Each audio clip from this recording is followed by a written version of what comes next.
د دواړو جهانو سردار مبارک فرمایي وی د الله رضا ده د پلار پر رضا کې ده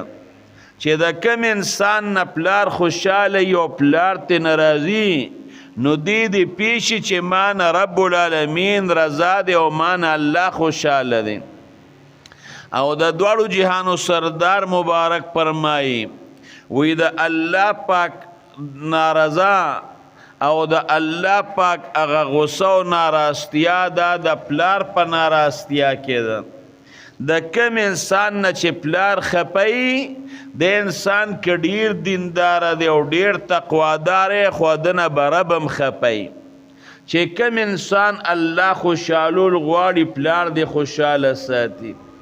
او چې کم انسان پلار خوشاله نه ساتي کدي مونږ کوي دی ذکر کوي دی تلاوت کوي دی تهجد گزارم دی پرزی روجه د رمضان خو سکه نپلیم نسی دی حجونم کوي دی عمریم کوي خو پلار ته خپه دی ددنه برب العالمین بددنه خپه